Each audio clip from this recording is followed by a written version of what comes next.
भक्तों, जय श्री राम। हर हर महादेव।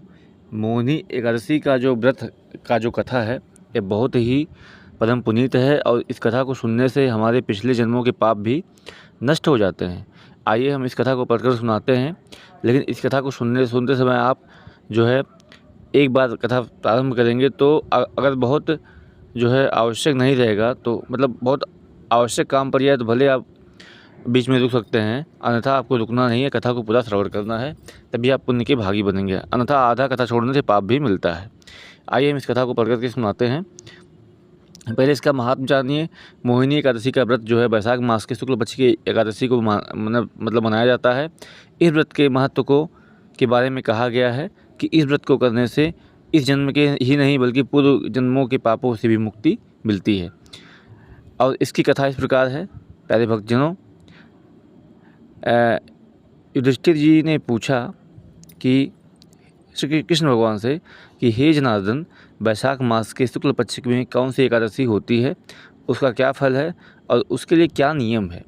भगवान श्री कृष्ण कहते हैं, महाराज, पूर्व काल में परम बुद्धिमान श्री रामचंद्र जी ने महर्षि वशिष्ठ से भी यही बात पूछी थी जो आप आज हमसे पूछ रहे हैं। श्री राम जी ने कहा था, क्या पूछा था कि भगवान जो समस्त पापों का नाश करे और सभी दुखों का निवारण करे, ऐसे व्रतों में उत्तम जो भी उत्तम व्रत हो वह सब हमको बतलाइए। वशिष्ठ जी ने कहा कि श्री राम, आपने बहुत उत्तम बात पूछी है। मनुष्य जो है आपका नाम लेने से सब पापों से मुक्त हो जाता है, फिर भी लोगों के कल्याण की कामना से मैं अत्यंत पवित्र जो है उत्तम व्रत का वर्णन करूंगा। वैशाख महीने के शुक्ल पक्ष की जो एकादशी होती है उसका नाम मोहिनी एकादशी है। वो सभी पापों को हरने वाली है और बहुत ही उत्तम व्रत है। उस व्रत के प्रभाव से मनुष्य मोह माया तथा समस्त पापों से छुटकारा पा जाता है।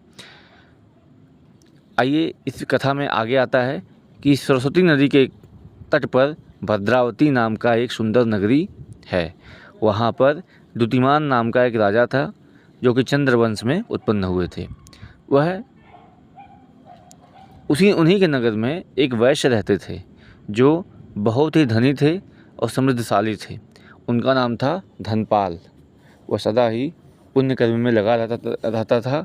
दूसरों के लिए घोंसला, घर, कुआं, मठ, बागीचा, पोखरा और घर बनवाया करता था। कहने का मतलब है सदैव जो है परोपकार में रहना उसकी आदत बन गई थी। भगवान विष्णु की भक्ति में उसका हृदय से अनुराग था। वह सदैव शांत रहता था। उसके 5 पुत्र थे, सुमना, द्युतिमान, मेधावी, सुकृत और धृष्टबुद्धि। धृष्टबुद्धि जो 5वां पुत्र था वह सदा बड़े बड़े पापों में ही लिप्त रहता था। जुआ खेलना, वैश्याओं के पास जाना, यह सब उसके नित्य कर्म थे। उसकी बुद्धि न तो देवताओं के पूजन में लगती थी, न ही पितर के ब्राह्मणों के सम्मान में लगती थी। वह दुष्टात्मा अन्याय के मार्ग पर चल करके अपने पिता का धन बर्बाद करता था। एक दिन वह एक वैश्या के गले में बांह डालकर चौराहे पर घूम रहा था और पिताजी ने देखा और उसे जो है क्रोध में आकर के घर से निकाल दिया। बंधु बांधवों ने उसका त्याग कर दिया और अब वह दिन रात दुख और सुख में डूबा हुआ और दर दर कष्ट उठाता हुआ इधर उधर भटकने लगा। एक दिन किसी पुण्य के उदय होने पर उसकी मुलाकात एक महर्षि कौंडिन्य के आश्रम पर हुई। वह आश्रम पे गया और उस समय वैशाख का महीना था।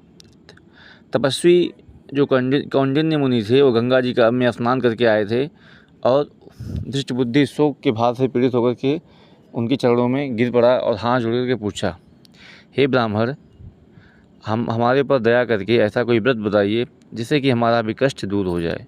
कौंडिन्य बोले कि वैशाख के शुक्ल पक्ष में मोहिनी नाम की जो एकादशी व्रत करोगे उससे आपके अनेक जन्मों के पाप नष्ट हो जाते हैं। वशिष्ठ जी ये कहते हैं, हे श्री रामचंद्र, भगवान ऐसा सुन करके वह प्रसन्न हो गया और कौंडिन्य मुनि के उपदेश से विधि पूर्वक मोहिनी एकादशी का व्रत किया। और हे राजन, इस व्रत को करने के से वह निष्पाप हो गया और दिव्य देह धारण करके गरुड़ पर सवार होकर के सभी प्रकार के सुख से युक्त श्री विष्णु भगवान के धाम को चला गया। इस प्रकार यह मोहिनी एकादशी का व्रत बहुत उत्तम है। इसे पढ़ने से, सुनने से सहस्त्र गोदान का फल मिलता है।